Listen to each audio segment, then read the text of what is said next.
जो भी छात्र इस कॉकरोच जनता पार्टी के उकसावे में आकर सड़कों पर उतरेगा उसका अंजाम बेहद खौफनाक होगा। हम ऐसा एक्शन लेंगे कि उनकी पुश्तें याद रखेंगी। सरकार ये पक्का करेगी कि इन उपद्रवी छात्रों का नाम हर ब्लैक लिस्ट में डाल दिया जाए ताकि जीवन में कभी भी इन्हें कोई सरकारी या प्राइवेट नौकरी न मिल सके। इनका पूरा करियर मिट्टी में मिला दिया जाएगा। और बात यही खत्म नहीं होगी। जिन माँ बाप ने अपने बच्चों को इस गुंडागर्दी में शामिल होने से नहीं रोका उन्हें भी बिना किसी वारंट के घसीट कर जेल की सलाखों के पीछे डाल दिया जाएगा। इस अराजकता की कीमत अब पूरे परिवार को चुकानी पड़ेगी। ये जो माननीय सांसद जी छात्रों के ऊपर जो इल्ज़ाम लगा रहे हैं ये बिल्कुल गलत और बेबुनियाद है। कोई भी पढ़ा लिखा सब भी इंसान जो है हिंसा नहीं करना चाहता है। जिसके पास अपना विवेक अपना नैतिकता होगा वो हिंसा नहीं करता है। अगर उन्होंने ऐसा हिंसा किया है और बर्बरता किया है तो कहीं न कहीं इसके पीछे आप और आपका सिस्टम दोषी है।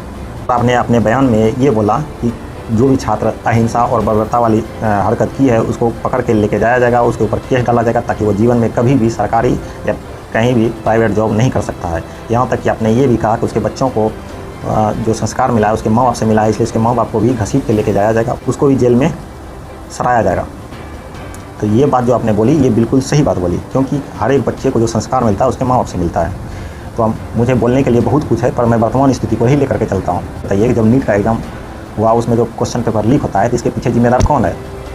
धर्मेंद्र प्रधान या कैबिनेट का जो मुखिया है प्रधानमंत्री वो दोषी है। आपके एग्जाम्पल के हिसाब से तो मुखिया ही दोषी होता है, तो इस हिसाब से प्रधानमंत्री दोषी हुए। तो उसके लिए सज़ा तो प्रधानमंत्री को मिलना चाहिए या धर्मेंद्र प्रधान को मिलना चाहिए। क्या ऐसा हुआ? नहीं हुआ।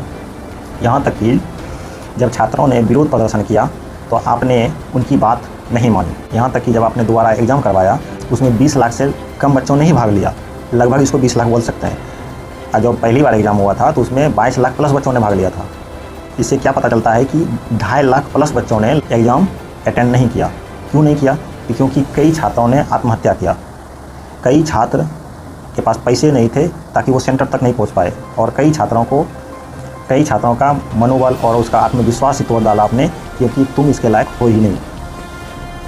तो बताइए इस सबके पीछे जिम्मेदार कौन है? जब यहाँ तक कि जब छात्रों ने आपका विरोध किया तो आपने उसकी बात नहीं मानी। पूरे देश का लोग ने आपका विरोध किया फिर भी आपने बात नहीं मानी।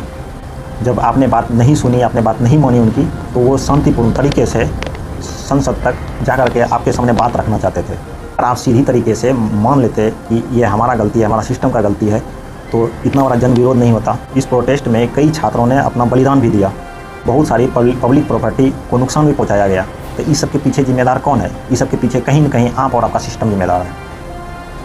आपने अपनी गलती कभी एक्सेप्ट ही नहीं की। तो आपके बयान के मुताबिक धर्मेंद्र प्रधान और प्रधानमंत्री को सज़ा मिलनी चाहिए, क्योंकि आखिर में कैबिनेट का मुखिया तो प्रधानमंत्री ही है, तो सज़ा तो उनको भी मिलना चाहिए। पर ऐसा हुआ, आपने सिर्फ एक मामूली सी इस्तीफा लिया और कल के दिन आप कहीं न कहीं आप उनको दूसरा विभाग दे देंगे।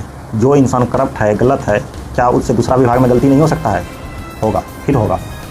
उसको जीवन में कभी भी चुनाव लड़ने नहीं देना चाहिए, क्योंकि आप कोई छोटा मोटा एक घर नहीं चला रहे हैं, पूरा देश चला रहे हैं, और आपके कारण ये पूरा इतना बड़ा हिंसा हुआ और इतना बड़ा जन विरोध हुआ। तो कहीं न कहीं आपकी गलती है, इसलिए सज़ा सबसे पहले आपको मिलनी चाहिए। रही बात क्वेश्चन पेपर की, तो क्वेश्चन पेपर लीक होता कैसे है, क्यों होता है? आपके पास पैसा है, पावर है, रुतबा है, पूरा सिस्टम है, फिर भी क्वेश्चन पेपर लीक होता है। तो आखिर में क्यों होता है? कभी पुलवामा हमला, तो कभी पहलगाम हमला, तो कभी दिल्ली हमला, तो कहीं प्लेन हादसा, कैसे हो जाता है? हमने तो ये कभी नहीं देखा कि आपके ऊपर हमला हुआ या फिर आपकी गाड़ियाँ उड़ा दिया गया। आपके ऊपर हमला क्यों नहीं होता? ये सब चीज़ जनता जो है समझती है। फिर क्वेश्चन पेपर लीक कैसे हो जाता है? तो कहीं न कहीं इसमें जिम्मेदार आप और आपका सिस्टम है। ये गलती आपको स्वीकार करना चाहिए, पर आपने ऐसा बिल्कुल नहीं किया। तो रही बात इन बच्चों को पकड़ करके लेके जाने की, तो हम कहते हैं इसको बेशक पकड़ के लेके जाइए और इसको कड़ी से कड़ी सजा दीजिए, क्योंकि आप जहाँ भी आंदोलन हुआ है आप उसमें देखिए कि जो भी पढ़ा लिखा सब इंसान है वो सिर्फ और सिर्फ शांतिपूर्ण तरीके से प्रदर्शन कर रहे हैं। और जहाँ भी हिंसा या बर्बरता हुआ है उसमें 10 से 20 लड़के ऐसे हैं जिसने हिंसा किया हुआ है, और वो कोई छात्र नहीं है, वो बीजेपी का पाला हुआ गुंडा है, जिसे राघव चड्ढा खुद ट्रेनिंग देता है। इतने सारे लड़के और लड़कियां जो है राघव चड्ढा के साथ इस कॉन्फ्रेंस हॉल में क्या कर रहा है? क्या ये कोई प्रधानमंत्री है, कैबिनेट का बैठक है? ये सब क्या कर रहे हैं यहाँ पर? मैं देश की जनता से बोलना चाहता हूँ, राघव चड्ढा के भोले वाले सूरत पे बिल्कुल मत जाइए। और मेरा ये मानना है कि बीजेपी एक गुंडों की पार्टी है, अनपढ़ गुंडों की पार्टी है, वो सिर्फ गुंडागर्दी करते हैं। कहीं ना कहीं भ्रष्टाचारी राघव चड्ढा भी है। तक वो रकम नहीं बनी और वो शख्स पैदा नहीं हुआ जो राघव चड्ढा को, क्योंकि कोई ईमानदार आदमी अपना इस्तीफा दे सकता है, गुनाह के गिरोह में शामिल नहीं हो सकता है। रही बात इन बच्चों को पकड़ करके लेके जाने की, तो हम कहते हैं इसको बेशक पकड़ के लेके जाइए और इसको कड़ी से कड़ी सजा दीजिए। तो देखना चाहती है कि आप अपने पाले हुए गुंडों को कैसे सजा देते हैं, जनता जानना चाहती है। अच्छी बात है, दीजिए। नमस्कार, जय हिंद।